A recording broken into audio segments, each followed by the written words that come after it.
Hi friends, first ఈరోజు మనం పన్నీర్ తోటి చికెన్ 65 ఎలా చేసుకోవాలో ఇప్పుడు చూద్దాం.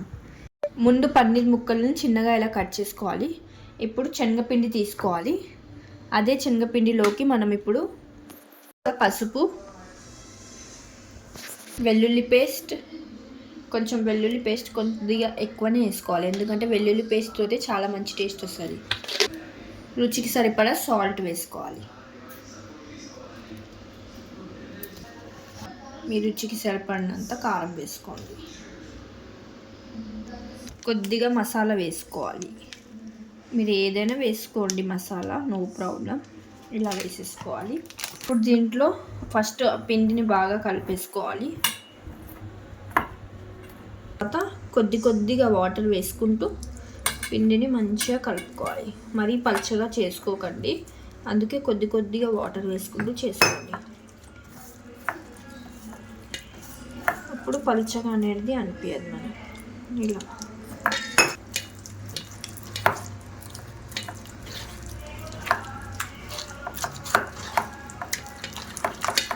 బాగా కలుపుకోవాలి. ఇలా మనం ఏడ ఉండలు లేకుండా కలిపేసుకోవాలి. ఇంకొద్దిగా అంత వాటర్ వేస్తాం.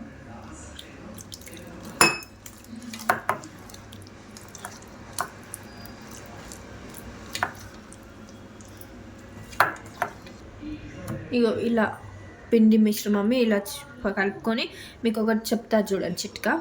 ఇప్పుడు ఫింగర్ దీంట్లో పెట్టినప్పుడు ఇట్లా లేపితే ఇలా ఉండాలి.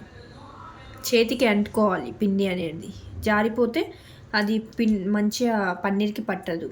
ఇప్పుడు ఈ పన్నీర్ ముక్కలను దీంట్లో ఒక్కొక్కటిగా వేసేసుకోవాలి. ఇలా వేసేసుకొని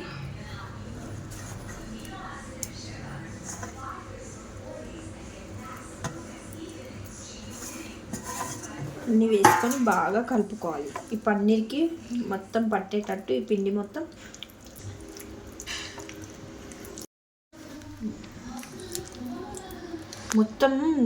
గట్టిగా కలిపేయవద్దు, ఎందుకంటే అవి విరిగిపోతాయి. మెల్లిగా కలుపుకోవాలి. ఇలా మెల్లిగా కలిపేసుకొని పిండి మొత్తం దీనికి అంటేసుకోవాలి. ఇలా కలిపేసుకున్న తర్వాత బాగా మ్యారినేట్ అయ్యేటట్టు కొంచెం ఒక 1/2 అవర్ పెట్టేసుకున్నామంటో పిండి మొత్తం దానికి పట్టేస్తుంది. ఇది ఫ్రిడ్జ్లో పెట్టేద్దాం 1/2 అవర్ తర్వాత మనం ఫ్రై చేసేసుకుందాం. ఇలా ఫ్రిడ్జ్లో నుంచి తీసుకోవాలి మనం. ఇగో ఇలా మ్యారినేట్ అయిపోయింది. ఫ్రిడ్జ్లో గట్టిగా అవుతుంది కదా. ఇప్పుడు మనం ఆయిల్ వేడెక్కనివ్వాలి. ఆయిల్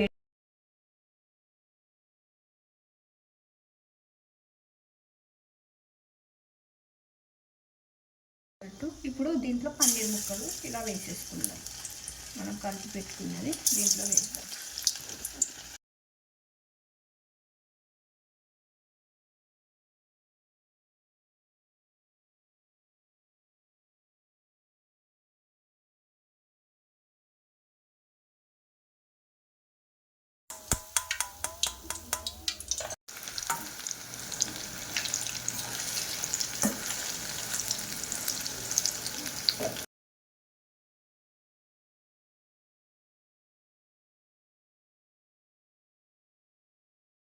తెంపి చూపియాలా?